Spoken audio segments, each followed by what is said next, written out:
Okay, well, hello everybody. It's great to be back in Damascus. I visited during the campaign trail, and the governor was kind enough to show me around, not just last time, but this time as well. As you all know, I love the Appalachian region of our country, especially this particular part. It's beautiful, the people are kind and friendly, and they've got a great community here, but obviously got slammed very hard by the hurricane, and I think unfortunately, while the people have done an incredible job at rebuilding this community, they have not had a federal government that's really been on their side. I've heard so many stories just in the last hour that I've been on the ground of federal agencies that have not developed and deployed the resources necessary, of federal bureaucrats that have been a barrier as opposed to a facilitator of some of the federal resources. And I think the country has decided collectively that we want to help the regions of our country that were devastated by this flood. So why are the bureaucrats not doing the American people's will and frankly holding up some of the aid here? I want to hear from the governor here in a second, but let me just say one last thing. I've been the Vice President of the United States for all of 7 days. This is, I think, my 7th day on the job, and this is an incredible place to have my first official trip. I heard so many good stories of good people helping their neighbors rebuild, of a woman at a church helping an elderly woman clean off photographs that were destroyed by or at least damaged by the flood, of people who have volunteered their time, have come out of retirement, volunteered and donated their money to help people rebuild or fix houses.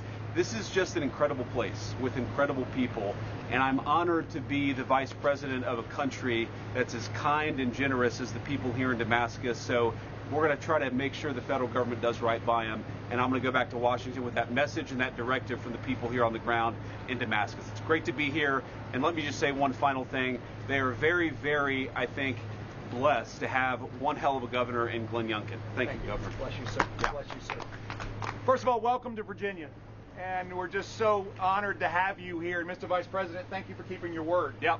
When you were here in October, right after this devastating hurricane, you said you'd be back. And we are so honored that this is your first official visit. And so thank you. The words that the Vice President shared are so accurate. This community withstood a devastating storm. Where we are standing was literally deep, deep, deep with water, with mud. Businesses were washed away, houses were washed away, and the community has responded. And we find ourselves now looking back in awe of the heroes that's had over 100 swiftwater rescues that saved lives, of the communities that came together and said, we're going to rebuild together. But what we also see is the federal government has really ground to a halt in getting the resources to us. There was a very large CR passed with a lot of disaster funding in it, and that money needs to flow. And what I so appreciate is the Vice President and the President understand that the funds are available, but the funds have to get to the people to use them. And so we are ready. We are already rebuilding homes. We are already rebuilding businesses. We are ready to work as your prototype project on how to do this in an accelerated way.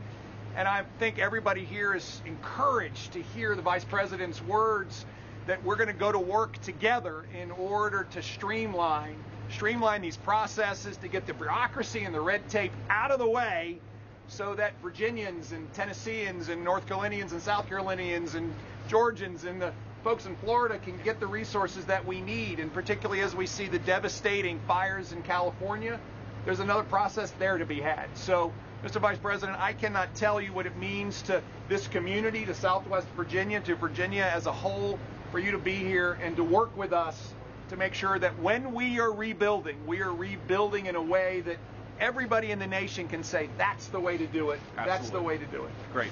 We'll take a few questions, guys.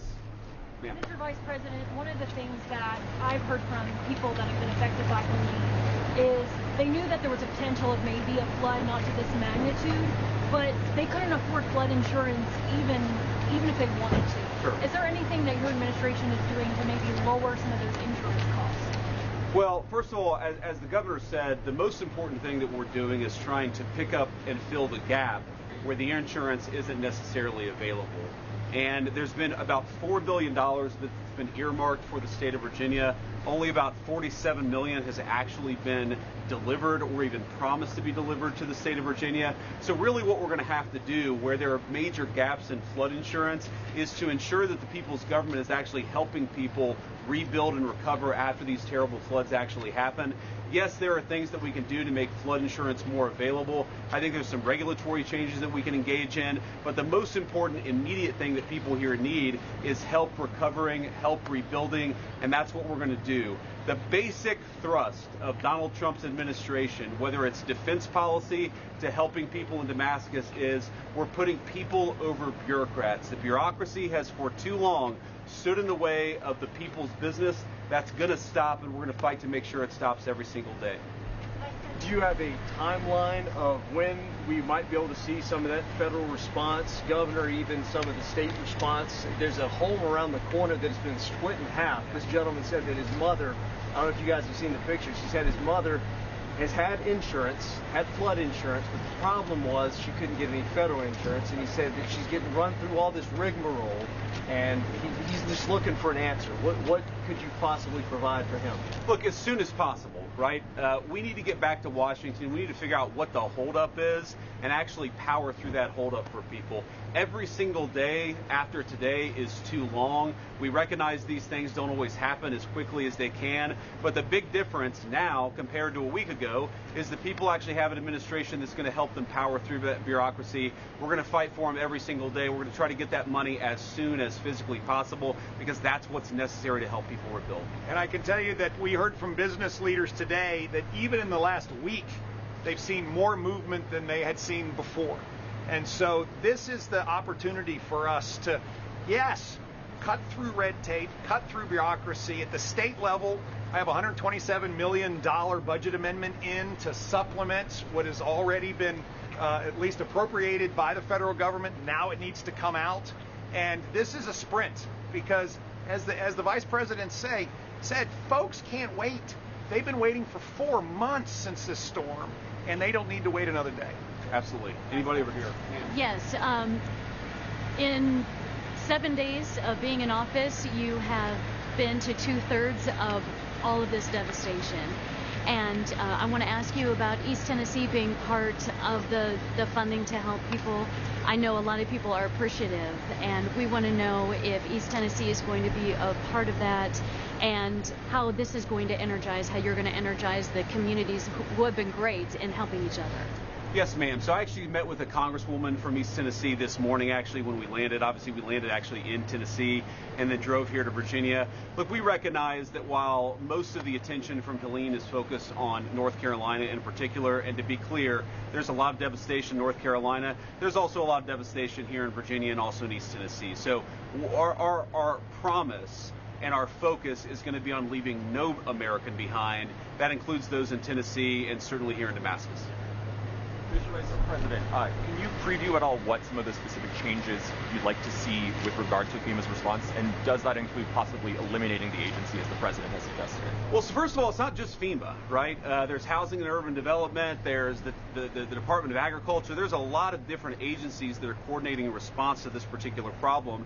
And a couple of things that particularly seem to matter the most to the people of Damascus is, one, this incredible bike trail and hiking trail that runs along these mountains is a major source of economic opportunity and economic development, right? People come in, they stay in Airbnbs, they stay in bed and breakfast, they go to the coffee shops, they go to the restaurants. But unfortunately, the part of that trail that is managed and monitored by the federal government has been way too slow to actually start that rebuilding process. That's something that we want to focus on immediately. I think a second big issue is, and the governor knows these numbers better than I do, but I believe the maximum you can get from FEMA for home rebuilding is about $42,000, right? The average amount of damage, as I heard today, is about $130,000, right? So that's a massive, $80,000, $90,000 shortfall that we need to make sure that other parts of the federal government are fixing. Now, to be clear, the continuing resolution that was passed just a few weeks ago actually does have the resources to fill that gap, but only if the bureaucrats get out of the way and actually make sure that people get the money that they're entitled to, that the American people have decided that we want to contribute and we want to fund this incredible redevelopment, but it's got to happen quicker than it's been happening with the bureaucracy in Washington. Time for one more question, guys. One more. Can I ask a question about the situation in Western as some people were complaining about some of the red tape they had to get through to get trailers, or the hotel vouchers, they were about to end in January when there was a snowstorm. What do you guys make of some of that disorganization, and what are some specific ways you could streamline that process and just make the recovery process more efficient? Well, unfortunately, it's just a perfect example of the bureaucratic inadequacy of the last administration and why we need to do better in this country. You know, the thing that I heard most when I was in Western North Carolina before the inauguration, but it was after the election, is that there are people who wanted to put trailers or other temporary housing in particular areas of Western North Carolina, but they couldn't because FEMA had designated these particular areas to be ineligible for the type of assistance that would allow people to put that temporary housing in the first place. That's another example of the sort of thing that's broken about the federal response. And it's actually, you know, when you have such great governors like Lynn Youngkin, and you talk to people, and it's like the local government's working, the state government is working as hard as it can, the local communities and the nonprofits and the churches are working at breakneck speed, and yet you have the federal government out there, the biggest institution with the most money that's not doing its job. It just drives home how much better we can do. And I think one of the takeaways of just my time the last week being the people's vice president is they should have higher expectations for their federal government. I talk to so many people who will say, in effect, well, it's the federal government, oh, the bureaucracy, oh, the red tape. No. The bureaucracy and the red tape is not an excuse for the government to not do its job. We're not going to be perfect. We never will be. Government is as fallible as the people who run it, but we can do a heck of a lot better than we have over the last few years, and that is something that President Trump and I are committed to doing. And let me just leave you with one final thought. I know that a lot of the people watching in the local news, look, this is a part of our country, Appalachian Virginia, that has been ignored and left behind for decades, for generations in this country. Again, we're never going to be perfect, but I promise you that this administration will not forget you. We love you, we're rooting for you, and we want to be part of this incredible recovery here in Southwest Virginia. God bless you guys. Thanks for being here. Thank you all. Yeah, good to see you, man. Thanks for